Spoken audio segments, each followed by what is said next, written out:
ಅಲ್ಲಿ ಅವರು ಇದೆಲ್ಲ ನೋಡಿ ಗಿನ್ನಿಸ್ ಬುಕ್ ಅಲ್ಲಿ ಎಂಟ್ರಿ ಮಾಡ್ತಾರೆ ಅವರು. ಹಾಗಂತ ಯಾರು ಸೈಕಲ್ ಕೊಟ್ಟಷ್ಟು ಸಲೀಸಾಗಿ ವಿಮಾನವನ್ನ ಕೊಡೋದಿಲ್ಲ. ವಿಮಾನದ ತರಬೇತಿ ಮಾಡೋದಕ್ಕೂ ಕೆಲವು ಅರ್ಹತೆಗಳು ಬೇಕು. ಇದಕ್ಕಾಗಿ ಶ್ರೇಯಾ ಫ್ರಾನ್ಸ್ನ ಅಟ್ಲಾಂಟಿಕ್ ಸಮುದ್ರದಲ್ಲಿ ಸಬ್ಮರೈನ್ ನಡೆಸಿದ್ದಾಳೆ. ಹಾಂಗ್ಕಾಂಗ್ನ ದಕ್ಷಿಣ ಚೀನಾ ಸಮುದ್ರದ ಮೇಲೆ ಆಕಾಶದಲ್ಲಿ ಪ್ಯಾರಾಸೈಕ್ಲಿಂಗ್ ಮಾಡಿದ್ದಾಳೆ. ಮಾರಿಷಸ್ನ ಸಮುದ್ರದ 100 ಅಡಿ ಆಳದಲ್ಲಿ ಗುರುತ್ವಾಕರ್ಷಣ ಶಕ್ತಿ ಇಲ್ಲದ ಜಾಗದಲ್ಲಿ ನಡೆದಾಡಿದ್ದಾಳೆ. ನಂಬ್ತೀರಾ? ಕೇವಲ 11 ವರ್ಷದ ಹುಡುಗಿ ಇದನ್ನೆಲ್ಲ ಮಾಡಿದ್ದಾಳೆ ಅಂದ್ರೆ ನಂಬಲೇಬೇಕು ನೀವು. ಇದನ್ನೆಲ್ಲ ಸಾಧಿಸಿದ ನಂತರನೇ ಶ್ರೇಯಾ ಬಾಹ್ಯಾಕಾಶಕ್ಕೆ ಹಾರೋ ಕನಸು ಕಂಡಿದ್ದು. ಇನ್ನೊಂದೇನಂದ್ರೆ ಅದ್ರ ಬಿಟ್ಟು ಈ ಚೈನಾ, ಸೌತ್ ಚೈನಾ ಸಿ ಅಲ್ಲಿ ಹಾಂಗ್ಕಾಂಗ್ ಹತ್ರ ಪ್ಯಾರಾಸೈಲಿಂಗ್ ಎಲ್ಲ ಮಾಡಿದ್ದಾರೆ. ಸಮುದ್ರದಲ್ಲಿ ಪ್ಯಾರಾಚೂಟ್ ಹಾಕೊಂಡು ಅವರು ಬೋಟ್ ಕಟ್ತಾರೆ, ಅದರಲ್ಲಿ ಪ್ಯಾರಾಸೈಲಿಂಗ್ ಮಾಡಿದ್ದಾರೆ. ಇನ್ನೊಂದು ನೀಸ್ ನಗರದಲ್ಲಿ ಫ್ರಾನ್ಸ್ ಅಲ್ಲಿ ಈ ಸಬ್ಮರೀನ್ ಟ್ರೈನಿಂಗ್ ಕೊಡ್ತಾರೆ. ನಮ್ಗೆ ಸಬ್ಮೆರಿನ್ ಹೋಗಿ ಒಳಗಡೆ ಎಲ್ಲ ನೋಡ್ತು. ಅದೇ ಸಬ್ಮೆರಿನ್ ಅಲ್ಲಿ 3 ಜನ ಕೆಳಗಡೆ ಹೋಗಿ ಗುಡ್ ಹೋಪ್ ಶಿಪ್ ಅಂತ ಅದೊಂದು 1946 ಅಲ್ಲಿ ಮುಳುಗೋಗಿದೆ. ಅದು ಜಾಪನೀಸ್ ಶಿಪ್ ವರ್ಲ್ಡ್ ವಾರ್ ಅಲ್ಲಿ. ಆ ಶಿಪ್ ರೆಕೇಜಸ್ ಎಲ್ಲ ಹೋಗಿ ನೋಡ್ಕೊಂಡು ಬಂದಿಲ್ಲ. ಅದು 2.5 ಗಂಟೆ ಅದು ಪ್ರಯಾಣ ವಾಸ. ಅದನ್ನು ಎಕ್ಸ್ಪೀರಿಯನ್ಸ್ ತಗೊಂಡು ಅಂದ್ರೆ ಈ ಎಲ್ಲ ಎಕ್ಸ್ಪೀರಿಯನ್ಸ್ ಇಂಥವು 16 ಎಕ್ಸ್ಪೀರಿಯನ್ಸ್ ಬೇಕು ಅಸ್ಟ್ರಾನಟ್ ಆಗೋದಿಕ್ಕೆ. ಅಸ್ಟ್ರಾನಟ್ ಅಂದ್ರೆ ನಮ್ಮ ಕಲ್ಪನಾ ಚಾವ್ಲಾ, ಆಮೇಲೆ ಇದು ಸುನೀತಾ ವಿಲಿಯಮ್ಸ್, ಇವರು ಬಂದಿರೋದು. ಇವ್ರೇನಂದ್ರೆ ಅವ್ರಿಗೆ ಒಂದು ಸಪರೇಟ್ ಕಾಲೇಜ್ ಇದೆ, 8 ವರ್ಷ ಅದು ಕೋರ್ಸು. 30 ವರ್ಷ ಆದ್ಮೇಲೆ ಕಲ್ಸೋದದು. 30 ವರ್ಷ ಆದ್ಮೇಲೆ ಅವ್ರಿಗೆ ಬಾಡಿ ಆ ತಾಕತ್ತಿರ್ತದೆ, ಆ ಮೆಂಟಲ್ ಸ್ಟ್ರೈನ್ ತಗೊಂಡೋದಕ್ಕೆ ಶಕ್ತಿ ಇರ್ತದೆ ಅಂತ ಅವರು ಆ ತರ ಸ್ಟ್ಯಾಂಡರ್ಡ್ ಇಟ್ಕೊಂಡಿದ್ದಾರೆ. ಬಟ್ ಅವರು 11 ವರ್ಷಕ್ಕೆ ಅದರಲ್ಲಿ 4 ಸೆಷನ್ಸ್ ಕಂಪ್ಲೀಟ್ ಮಾಡಿದ್ದಾಳೆ. ಇನ್ನು 12 ಮಾಡಿದ್ರೆ ಅವಳಿಗೆ ಅಸ್ಟ್ರಾನಟ್ ಟ್ರೈನಿಂಗ್ ಇಲ್ಲೇ ನಾವು ಕೊಡಿಸ್ಬೋದು. ಇವತ್ತು ಕಲ್ಪನಾ ಚಾವ್ಲಾ ನಮ್ ಜೊತೆಗಿಲ್ದೇ ಇರಬಹುದು, ಆದ್ರೆ ಅವರ ಧೈರ್ಯ, ಸಾಹಸ, ಸಾಧನೆ ಯಾವತ್ತಿಗೂ ಶಾಶ್ವತ. ಹಾಗೆ ಸುನೀತಾ ವಿಲಿಯಮ್ಸ್ ಈ ಕ್ಷಣದಲ್ಲಿ ಜಗತ್ತಿನಾದ್ಯಂತ ಮನೆ ಮಾತಾಗಿದ್ದಾರೆ. ಅವರ ಭೂಸ್ಪರ್ಶದ ಬಗ್ಗೆ ಇಡೀ ಪ್ರಪಂಚ ಕುತೂಹಲದಿಂದ ಕಾಯ್ತಾ ಇದೆ. ಅಂಥ ಒಂದು ಸಾಹಸವನ್ನ ತಾನೂ ಮಾಡಬೇಕು. ಮಂಗಳ ಗ್ರಹಕ್ಕೆ ಕಾಲಿಟ್ಟ ಮೊಟ್ಟ ಮೊದಲ ಭಾರತೀಯ ಮಹಿಳೆ ತಾನಾಗಬೇಕು ಅನ್ನೋದೇ ಈ ಪುಟ್ಟ ಬಾಲಕಿ ಶ್ರೇಯಾಳ ಕನಸು. ನಾವಲ್ಲಿ ಅಂಡರ್ ಸಿ ವಾಕ್ ಹೋಗಿರುವಾಗ 30 ವರ್ಷ 35 ವರ್ಷ ಜನ ಬಂದಿದ್ದಾರೆ. ಅವರು ಹೆದರ್ತಾ ಇದ್ದಾರೆ. ನನ್ನ ಮಗಳು 11 ವರ್ಷ ಮಗಳು ನೀವು ವಿಡಿಯೋ ನೋಡಿದ್ರೆ ಗೊತ್ತಾಗ್ತದದ್ದು. ಇವಳು ಆರಾಮಾಗಿ ಅವ್ರಿಗೆ ಹೋಗ್ತಾ ಇದ್ದಾಳೆ. ಅವ್ರಿಗೆ ಪ್ರಾಣ ಭಯ. ನನ್ಗೊಂದೇ ಮಗಳು, ನನಗೂ ಒಳಗಡೆ ಭಯ ಇರ್ತದೆ. ಬಟ್ ಏನಂದ್ರೆ ಒಂದು ಸಾಧನೆ, ಅವಳಿಗೆ ಅದು ಮಾಡಬೇಕು ಅಂತ ಒಂದು ತಪನೆ. ಸೊ ಅದ್ರ ಮುಂದೆ ಈ ಪ್ರಾಣ ಭಯ ಇದೇನು ನಮ್ಗೆ ಅನ್ಸೋದಿಲ್ಲ. 100 ಅಡಿ ಕೆಳಗಡೆ ಹೋಗ್ಬೇಕು ಸಮುದ್ರದಲ್ಲಿ. ಅಂದ್ರೆ ದೊಡ್ಡ ದೊಡ್ಡ ಫಿಶ್ ಎಲ್ಲ ಇರ್ತವೆ, ಅವೆಲ್ಲ ನಾವು ಟಿವಿನಲ್ಲಿ ನೋಡಿ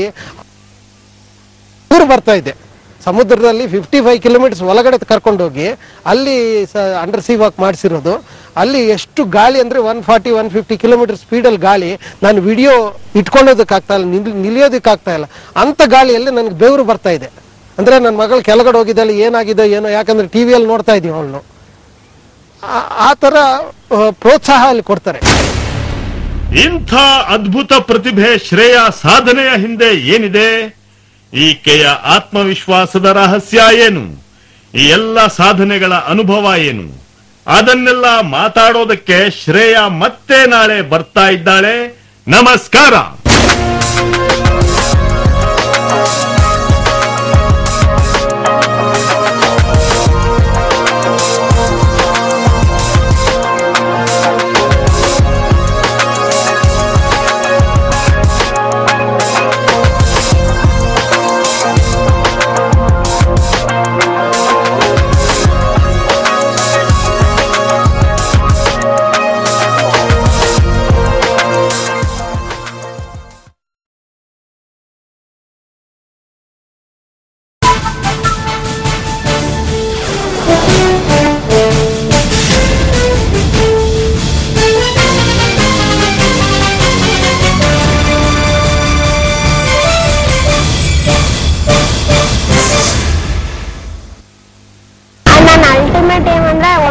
first women to step on Mars. ತುಂಬಾ ಭಯ, ನಂಗೆ ನೀರಲ್ಲಿ ಸ್ವಿಮ್ಮಿಂಗ್ ಮಾಡ್ಬೇಕಂದ್ರೆ ಭಯ ಇರುತ್ತೆ ಅಲ್ವಾ. ತುಂಬಾ ಒಬ್ಬಳೆ ಮಗಳು ಬೇರೆ, ನಮ್ಗೆ ತುಂಬಾ ಭಯ ಆಯ್ತು ಆಕ್ಚುಲಿ. ಈಗ ಆಸ್ಟ್ರೋನಾಟ್ ಆಗ್ಬೇಕು ಭಯ ಆಗಲ್ಲ, ಯಾಕೆಂದ್ರೆ ಅವರು ಹಂಗ ಅಂದಿರ್ತಾರೆ ನಾನು ಆಸ್ಟ್ರೋನಾಟ್ ಆಗ್ಬೇಕು ಅಂತ.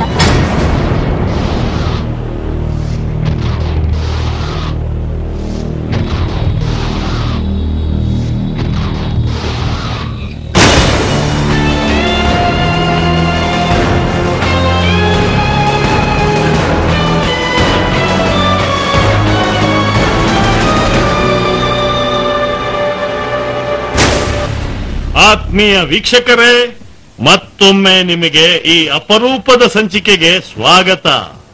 ಸುನೀತಾ ವಿಲಿಯಮ್ಸ್ ಕೊನೆಗೂ ಕೋಟಿ ಕೋಟಿ ಜನಗಳ ಶುಭ ಹಾರೈಕೆಯಿಂದ ಸೇಫ್ ಆಗಿ ಬಾಹ್ಯಾಕಾಶದಿಂದ ಭೂಮಿಗೆ ಮರಳಿ ಬಂದಿದ್ದಾರೆ. ನಿನ್ನೆ ರಾತ್ರಿ 1:19 ತನಕ ಇಡೀ ಪ್ರಪಂಚ ಉಸುರು ಬಿಗಿ ಹಿಡ್ಕೊಂಡು ಕಾದಿತ್ತು.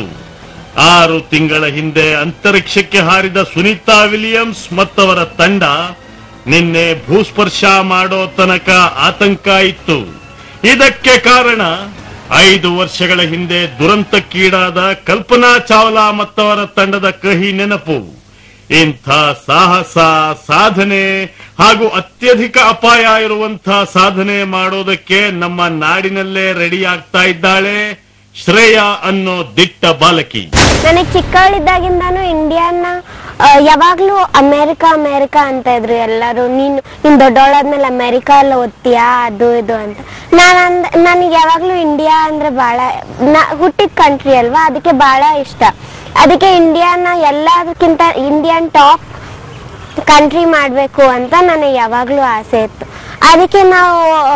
ಅದಕ್ಕೆ ನನಗೆ ಈ ಸ್ಪೇಸ್ ಶಟ್ಲ್ ಚಿಕ್ಕವಳಿದ್ದಾಗಿಂದಾನು ಕಂಪ್ಯೂಟರ್ ಮೇಲೆ ಬುಕ್ಸ್ ಎಲ್ಲ ಸ್ಪೇಸ್ ಶಟ್ಲ್ ಬಗ್ಗೆ, ಸ್ಪೇಸ್ ಬಗ್ಗೆ, ಮಾರ್ಸು ಎಲ್ಲ ಪ್ಲಾನೆಟ್ಸ್ ಬಗ್ಗೆ ಬರೀ ಅದ್ರ ಬಗ್ಗೆನೇ ಓದ್ತಾ ಇದ್ದೆ ಅಂತೆ.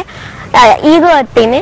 ಅದಕ್ಕೆ ಯಾವಾಗ್ಲೂ ನಾನು ಆಸ್ಟ್ರೋನಾಟ್ ಆಗ್ಬೇಕು, ಮಾರ್ಸ್ ಮೇಲೆ ಫಸ್ಟ್ ವುಮೆನ್ ಆಗ್ಬೇಕು, ನಾನೇ ಮಾರ್ಸ್ ಮೇಲೆ ಫಸ್ಟ್ ಮುಟ್ಬೇಕು, ನಮ್ಮ ಇಂಡಿಯನ್ ಪ್ರೌಡ್ ಮಾಡ್ಬೇಕು.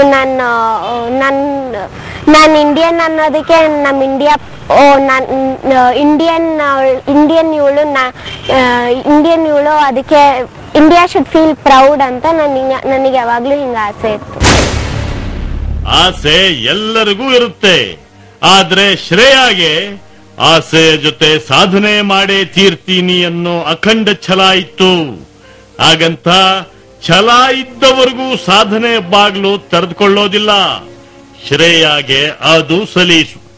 ಕಾರಣ ಅವಳು ಅಂಥ ತಂದೆ ತಾಯಿಗಳ ಮಗಳಾಗಿ ಹುಟ್ಟಿದ್ದಾಳೆ. ದಿನಕರ್ ಹಾಗೂ ಸುನೀತಾ ದಂಪತಿಗಳಿಗೆ ಮಗಳ ಹೊರತು ಬೇರೆ ಜಗತ್ತೇ ಗೊತ್ತಿಲ್ಲ. ಏನೇ ಮಾಡಿದ್ರು ಅವಳಿಗಾಗಿ ಅನ್ನೋ ಸಿಂಗಲ್ ಪಾಯಿಂಟ್ ಪ್ರೋಗ್ರಾಂ ಹಾಕೊಂಡು ಹಗಲು ರಾತ್ರಿ ಮಗಳ ಶ್ರೇಯಸ್ಸಿಗಾಗಿ ದುಡಿತಾ ಇದ್ದಾರೆ. ಅದನ್ನೇ ಒಂದು ತಪಸ್ಸಾಗಿ ಸ್ವೀಕಾರ ಮಾಡಿದ್ದಾರೆ.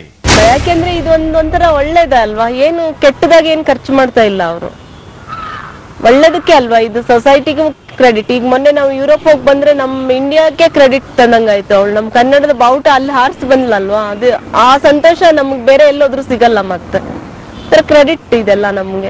ನಾನೊಂದು ಬಿಲ್ಡರ್, ಬೆಂಗಳೂರಲ್ಲಿ ರಿಯಲ್ ಎಸ್ಟೇಟ್ ಮಾಡ್ತೀನಿ, ಬಿಲ್ಡಿಂಗ್ಸ್ ಕಟ್ಸ್ತೀನಿ, ನಾನು ಕಮರ್ಷಿಯಲ್ ಹೋಟೆಲ್ಸ್ ಎಲ್ಲ ಕಟ್ಸ್ತೀನಿ. ನಾನು ಅವಳು ಹುಟ್ಟಿರುವಾಗ ನನಗೊಂದು ಆರ್ಕಿಟೆಕ್ಟ್ ತರ ಇರಬೇಕು ಅಂತ ನಾನು ಅನ್ಕೊಂಡೆ. ನನ್ನ ಮಗಳು ಆರ್ಕಿಟೆಕ್ಟ್ ಆಗ್ತಾಳೆ, ದೊಡ್ಡ ಆರ್ಕಿಟೆಕ್ಟ್ ಆಗ್ತಾಳೆ, ನನಗೆ ನನ್ನ ಬಿಸ್ನೆಸ್ ಅಲ್ಲಿ ಸಹಾಯ ಮಾಡ್ತಾಳೆ ಅಂತ. ಬಟ್ ಬರ್ತಾ ಅವಳ ಕನಸು ಸ್ವಲ್ಪ ಡಿಫ್ರೆಂಟ್ ಆಗಿದೆ. ನಾನು ಸ್ಪೇಸ್ಗೆ ಹೋಗ್ಬೇಕು, ಮಾರ್ಸ್ಗೆ ಹೋಗ್ಬೇಕು, ಈ ತರ ಥಿಂಕ್ ಮಾಡೋದು ಸ್ಟಾರ್ಟ್ ಮಾಡಿದ್ದಾನೆ. ಸೊ ಇವಾಗ ಏನಂದ್ರೆ ತಂದೆ ತಾಯಿಯಾಗಿ ಅವ್ರ ಇಂಟ್ರೆಸ್ಟ್ ನಾವು ತಗೋಬೇಕ ಬಿಟ್ಟು ನಮ್ಮ ಪ್ರೆಷರ್ ಅವ್ರ ಮೇಲೆ ಆಗ್ಬಾರ್ದು ಅಂತ. ಅವಳಿಗೆ ಯಾವ ಫೀಲ್ಡ್ ಅಲ್ಲಾನೇ ಇರ್ಲಿ, ಇದು ಒಂದು ನಮ್ಮ ಸೊಸೈಟಿಗೆ ಮಾಡೋ ಒಂದು ದೊಡ್ಡ ಸೇವೆ. ನಾನು ಬಿಲ್ಡರ್ ತರ ನಾನೇನೋ ರಿಯಲ್ ಎಸ್ಟೇಟ್ ಮಾಡಿ ನಾನು ಬಿಲ್ಡಿಂಗ್ ಕಟ್ಸ್ತೀನಿ, ಇವಳು ಸ್ಪೇಸ್ಗೆ ಹೋಗಿ ಆ ರಿಸರ್ಚ್ ಮಾಡಿ ಇನ್ನೂ ಒಳ್ಳೇದು ಮಾಡ್ಬೇಕಂದ್ರೆ ನನಗೂ ಅದು ಒಳ್ಳೆ ಹೆಮ್ಮೆ ಅಂತ. ಸರಿ ಅಮ್ಮ, ನೀನು ಅದರಲ್ಲೇ ಇರು, ನಿನ್ಗೆ ಅದೇ ಫೀಲ್ಡ್ ಇಂಟ್ರೆಸ್ಟ್ ಅಂದ್ರೆ. ಸೊ ಆ ಫೀಲ್ಡ್ ಅಲ್ಲಿ ಅವಳಿಗೆ ಸಾಕಷ್ಟು ಅವಳಿಗೆ ಏನೇನು ಸಹಾಯ ಬೇಕೋ ಅದೆಲ್ಲ ನಾವು ಮಾಡ್ತಾ ಇದ್ದೇವೆ. ಎಷ್ಟು ಜನರಿಗೆ ಇಂಥ ಮನೋಭಾವ ಇರುತ್ತೆ ಹೇಳಿ. ಒಂದು ಕಾಲ ಇತ್ತು, ಗಂಡು ಮಕ್ಕಳಾದ್ರೆ ಒಂದಷ್ಟು ಓದಿಸಿ ಯಾವುದೋ ಒಂದು ಗವರ್ಮೆಂಟ್ ಜಾಬ್ ಕೊಡಿಸ್ಬಿಟ್ರೆ ನಮ್ಮ ಜವಾಬ್ದಾರಿ ಮುಗೀತು.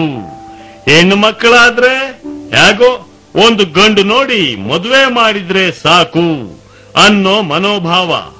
ಆಮೇಲೆ ಮಕ್ಕಳನ್ನ ಡಾಕ್ಟರೋ ಇಂಜಿನಿಯರೋ ಮಾಡಬೇಕು ಅನ್ನೋದೇ ಸಾಧನೆ. ಈಗೇನಿದ್ರು ಸಾಫ್ಟ್ವೇರ್ ಕನಸು ಐಟ್ಲಗ.